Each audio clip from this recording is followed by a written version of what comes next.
Shawna and Jody here with Real Sisters, Real Talk. We're glad to have you joining us as we talk about growing in our faith with God.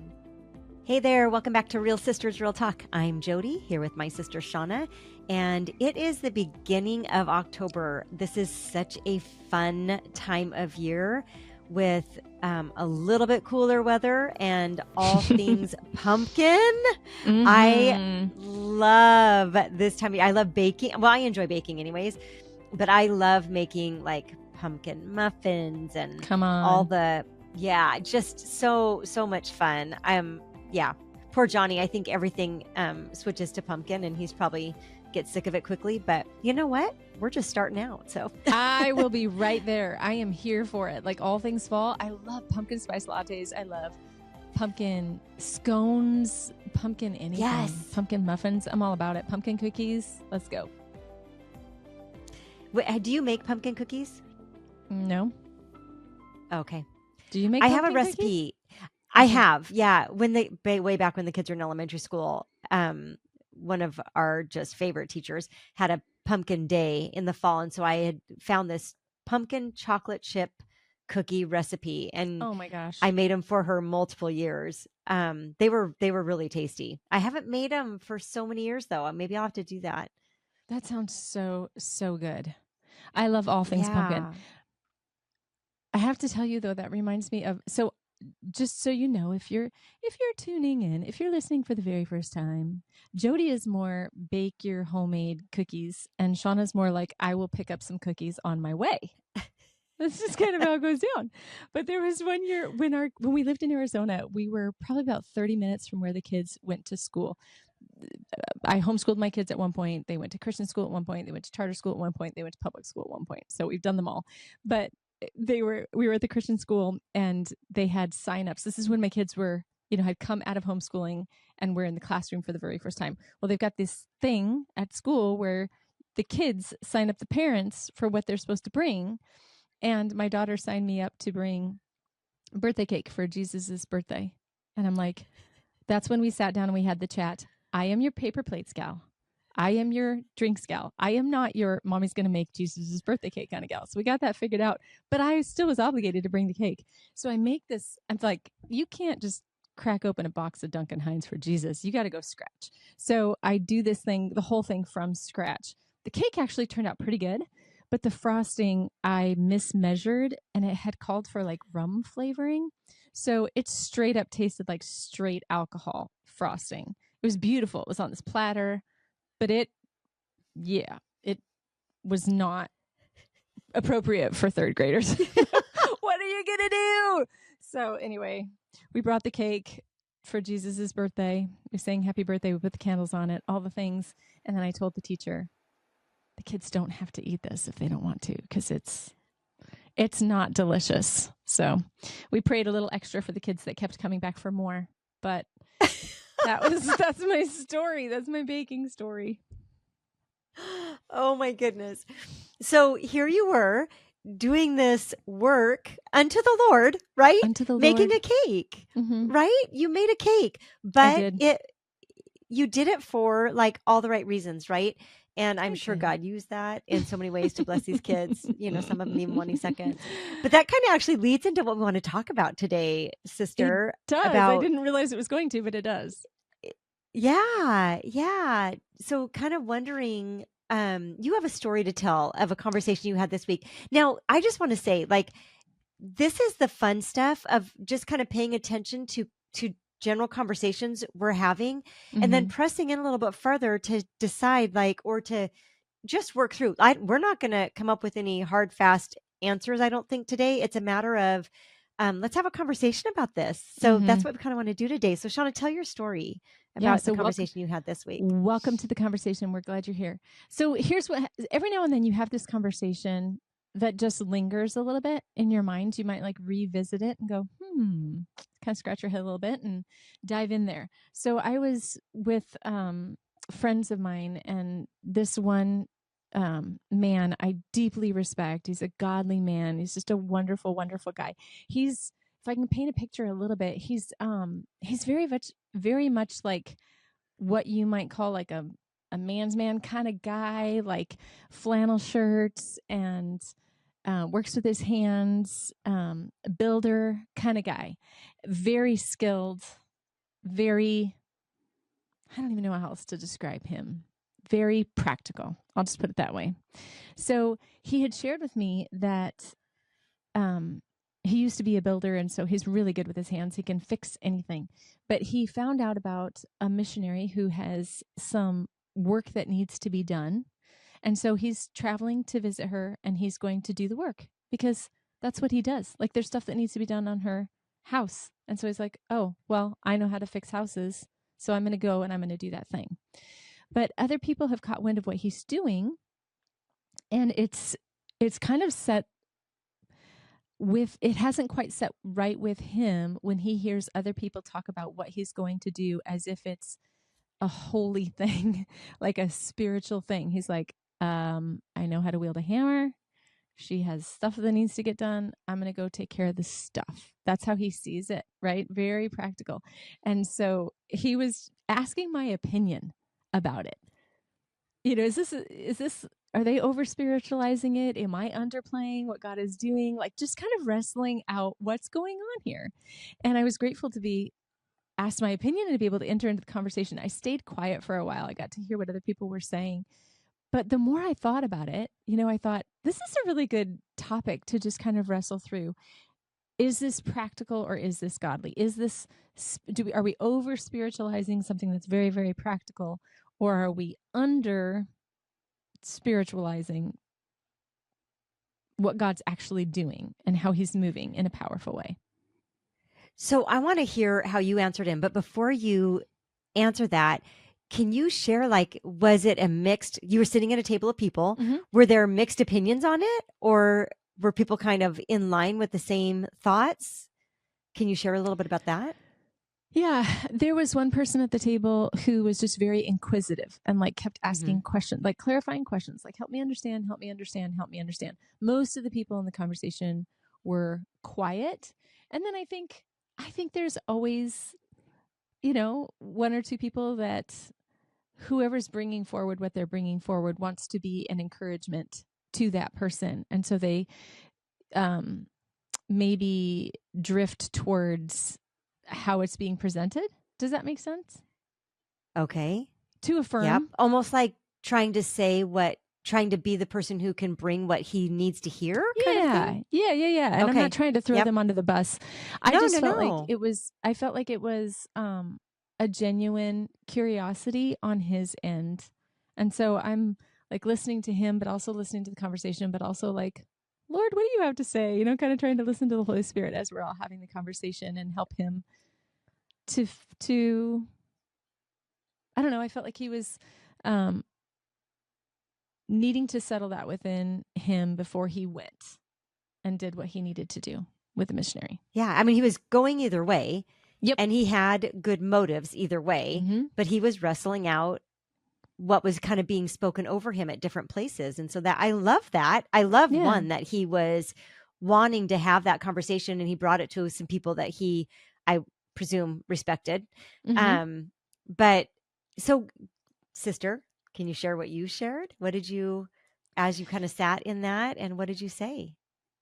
Yeah, my initial response at the table was along the lines of, I think we try to separate those two things far too often. I think that the lines are a lot more blurred than, you know, I don't think we have to categorize, is this a spiritual thing or is this a practical thing? And it was kind of very simple and kind of left at that. But to be honest, it's since we had that conversation that I've thought about it more, that it's come back to mind, that I have even more thoughts about it. Because I'm like, okay, where is this in Scripture? Because that's where we go, right? To know what the truth is. Where can we see in Scripture? And a couple of stories came to mind for me. The first thing that came to mind for me, Jodes, was when Jesus turned the water into wine at the wedding. Was that a spiritual thing, or was that a practical thing? And I would say yes. Exactly. Right? Yeah, me too. I mean, that's where I land. I'm like, they were out of wine. It's a party. You know, especially understanding kind of the context of the culture at that time and whatnot. You just didn't do that. This was going to be humiliating to mom and dad to not have this to provide for all the guests that have traveled and whatnot. And Jesus, it was a very practical thing. And, I love how Jesus's mother, this is one of my, there's things in the Bible where you just have like curiosities and you don't get all the information. But this particular moment between Jesus and his mom, when he's, she's kind of like nudges him and he's like, Mom, it's not time, and she bypasses him. She looks at the servants and she goes, just do what he says. Okay. Like, I love that. I love that too. And it makes me wonder, like, why would she do that? Why would, right. I just, in my own little holy imagination, you're not going to find this in scripture. So, just go with it. But in my holy imagination, I'm picturing, 5-year-old Jesus asking mom to make him some chocolate chip cookies. And she's like, oh, honey, we don't have chocolate chips. And he's like, check again, Mom. And she's like, oh my gosh, we do have chocolate chips. I don't know how that happened. So I just feel like there had to have been some background story for her to respond the way that she did in that moment. But that's, I agree. A bit of a side note. It's kind of right. It's kind of fun to sit in that a little bit. So, but what a perfect picture of, like, I mean, talk about like swinging a hammer is so practical, turning water into wine. Like, it was miraculous. Yes, I get that. But the need that it met was so incredibly practical. We could not put anything spiritual around that. And yet this was kind of the launch into his ministry. And so it was very spiritual, right? It was so spiritual. And I think another story that came to mind was like the widow who God provided, she took in the prophet Elijah, but then God provided oil and flour for her. And he said, as long as the prophet's in your home, you're not going to run out. And it's miraculously, she just kept having oil and flour so that she could keep baking bread. Well, is that spiritual or is that practical? Yes. It is 100% so practical. Literally her daily bread. Literally. Yep. That's so practical. It doesn't get more practical than that. But it was miraculously appearing and never disappearing. And that's the work of God. And when it's a work of God, it's absolutely a spiritual matter. Okay. So then we look at that story and I think, who provided the oil and the flour? That was God. She did not run out. And that was God's provision. She just did what she was capable of doing with what God provided. So she made bread. That's good. Yeah. But God provided. So I even think about this gentleman, like, he knows how to swing a hammer. He's good at that. Who do you think provided those gifts and this opportunity? Like, I think, and so he could go, I don't know. I almost wonder, like, even as part of it, our attitude, like, he could go begrudgingly, like, fine, whatever, I'll go for a week and swing this. Or he can be like, yeah, you know what? I'm capable of doing this and I want to bring God honor and glory. And I want to do this in a way that honors him. And it's absolutely a spiritual thing as much as it's a very practical thing. Okay. So I have a friend who talks often about, wanting to be used by God. And she is very artistic, very gifted in that. And I'm like, you are used all the time. You help us in women's ministries all the time with your design, with the things that you do. And she's like, yeah, but that's not spiritual. That's not really like, working for the Lord. I'm like, it is to me. Yes. It is to me because it meets an incredible need and a lot of people get blessed by it. And I don't have that gift. I cannot, it's not like, well, if you don't do it, I can. Like, I cannot do that. Right. It's just not going to happen. And so it is a gift and it is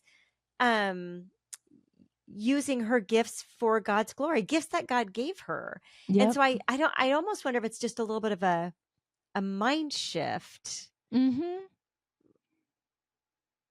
even think about, at the turn of the year, we've talked a lot about decluttering this year, but at the turn of the year, I felt like God kept, speaking this word to me over and over and putting it in front of my face, declutter, declutter, declutter. And I was like, could you give me something a little more holy?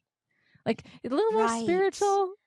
Yes. And this has been so incredibly spiritual, and you'd have to catch up on a lot of podcasts to understand all of that. But God was literally taking, as I was removing physical stuff from my house, God has been showing me how the physical stuff is there because of habits that I have that I need to break, how stronghold of actual things, how I have had an unhealthy attachment to physical stuff that he wants me to let go of so I can cling to him. Like, it's been so spiritual. I'm just saying. Yeah.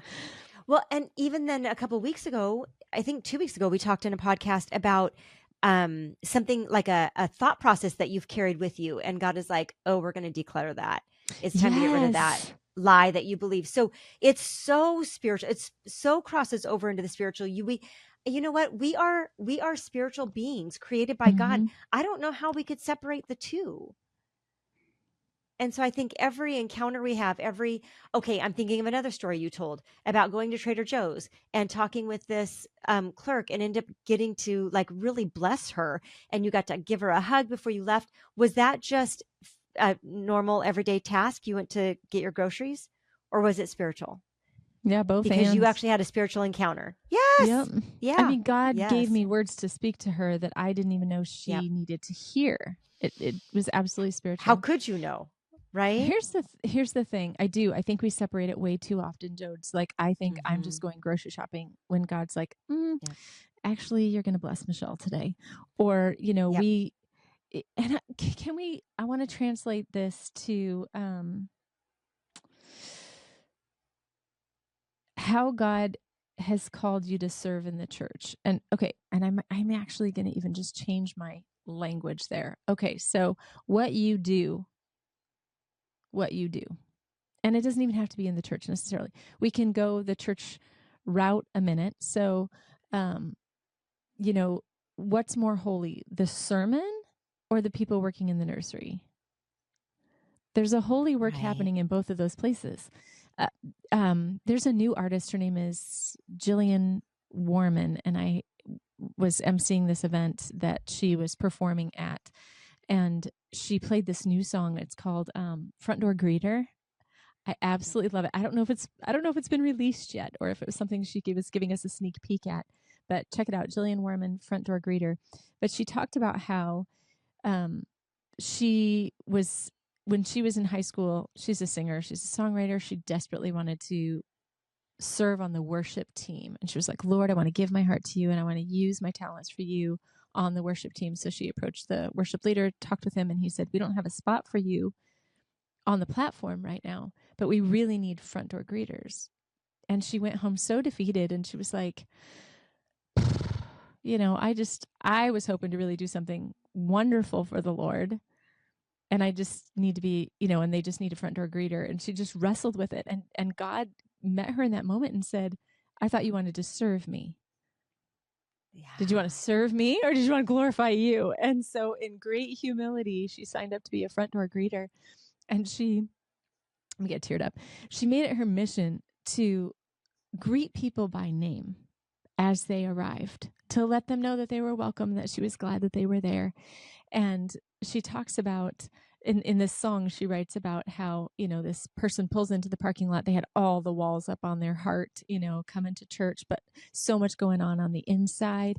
And they walked in, and then the church greeter greeted them by name, and all those walls just started to crumble.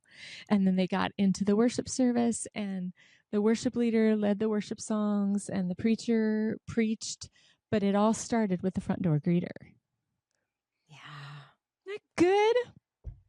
That is so good. And so every role matters. I mean, you look at, we just with the church recently read 1 Corinthians, and that 1 Corinthians 12 talks about spiritual gifts and how we're all a part of the body, and we all need to do our part. We all need to, like, if the hand won't do what the hand is supposed to do, then I can't make cookies, right? Like, we all need to do what we're called to do. That even makes me think it's holy work. It's all holy work. I remember there was a time I was doing a meeting, and I was setting up, and I was putting out some snacks and stuff. And it was a labor for me. I was trying to also prep the content. I mean, I was, prepping to do the content and get people checked in and set up these snacks. And so I got in there really early, and this lady walked in, and she said, oh, I didn't know you were putting out snacks. I wish you had called me. I love putting out snacks. And I was like, but I hate doing this part. And that would have brought her joy. And I was doing it begrudgingly because it had to be done. And I wanted people to feel blessed. And if everybody gets to serve in the way that fulfills them, what a beautiful way we work, right? And people get blessed. And she would have felt blessed because she would have felt like she belonged because she had invested in this event we were putting on. And I would have felt blessed if I had, passed that off. I just think, we want to be used. And could she have said that was not spiritual? She was just going to put food out for me. But for me, I mean, it set the tone for people to come in and it freed you up to be able to focus on what else you needed to do. I think too, I want to poke in a little bit to Jillian Warman's story, because here's a woman who's now a Christian artist, singer, songwriter.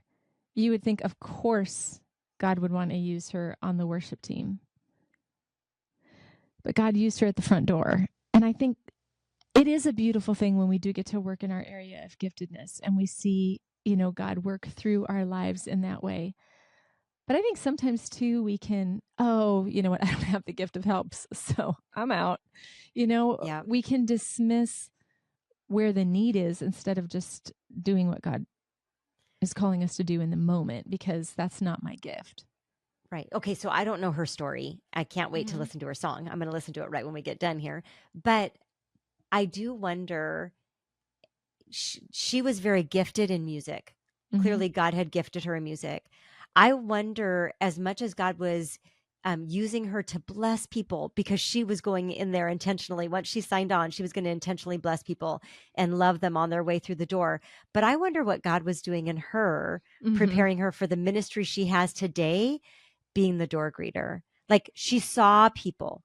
She called people by name, recognizing that changed the way that they entered into worship, because she recognized them and called them out by name. I wonder what impact that has on her today, right? How God was forming her. All those years that Joseph spent being a slave to Potiphar, in jail, like, they were not lost. God was growing some things in Joseph he was going to need. He ran the jail. Do you think that prepared him? He ran Potiphar's house.